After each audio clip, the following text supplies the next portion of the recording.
And welcome everyone to the longest report of the day. Got my Doctor Who mug full of Dr. Pepper and I'm ready to go.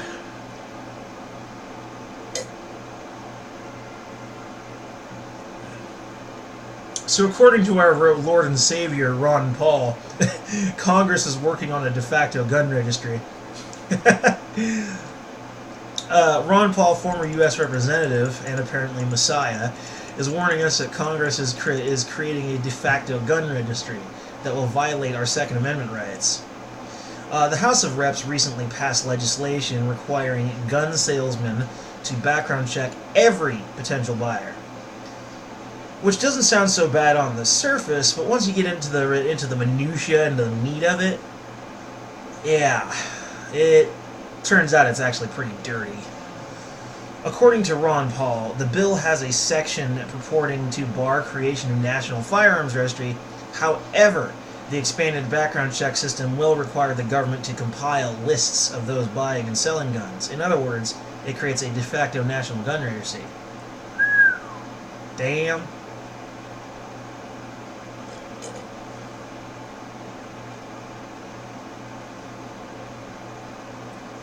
Now, Ron Paul's statement is rather lengthy, so I'm going to go ahead and bring it down into some major bullet points, so you get all the important bits. This is the abridged version, but it leaves nothing out. Anything that is left out is, it's just said in fewer words, basically. Like so many other forms of prohibition, prohibiting guns makes life easier for black marketeers, who will sell to questionable individuals such as terrorists, murderers, robbers, etc. All banning guns will do is prevent innocent people who just want to defend themselves from buying guns with which to do so. Imagine you were a criminal in a gun-prohibited America. You can buy a gun in a regular store, you can't buy a gun in a regular store, so you go to a black market, where stolen military tech winds up, and buy guns there. Then you see a sign that says, gun-free zone. You know what this sign means. It means that everyone therein will be unarmed. Which means you have all the power. You can just go in there and shoot everybody and they can't do nothing about it, except call the cops. But by the time the cops arrive, everybody's dead. And besides, mass shootings happen in these no gun-free zones all the time. Gun-free zones are mass shooting grounds. That's ground zero. This could simply be a step toward national gun confiscation. Politicians could use the background check system to surveil and harass you for owning, quote-unquote, too many guns. Republican-conservative control of the White House and Senate does not protect your Second Amendment rights.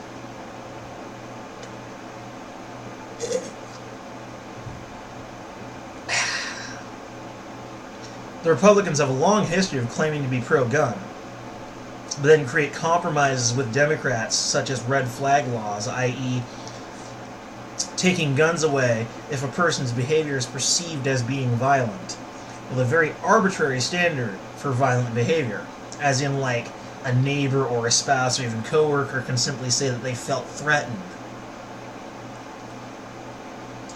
These sorts of compromises could conceivably come along at any time at this point. And according to Ron Paul, most politicians cannot be relied upon to protect your rights. They have to be pressured into it. Now, you can disagree with Ron Paul's politics all you want, but consider this. The man was literally in the Senate. So that bit about having to pressure the politicians into supporting your rights, trust me, he would know. He spent a lot of time around them. That is something he would know. I imagine he has some sort of a mental list of the politicians you can trust to support your rights and those that you have to pressure to do so.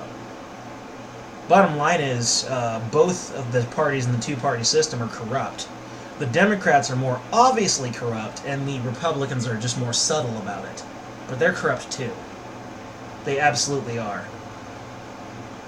I've decided just to go ahead and throw in all my chips into the libertarian ideology. No, I don't fully accept it. I don't fully understand it, but excuse me, they're the only ones that have even even remotely proposed an actual, possibly working solution to the national debt, then they're the only ones that aren't pursuing PPP, which is personal political power. So, based on their behavior, I just trust them more. And so I'm going to vote their way. I guess you could call that, I don't know, faith. Anyway.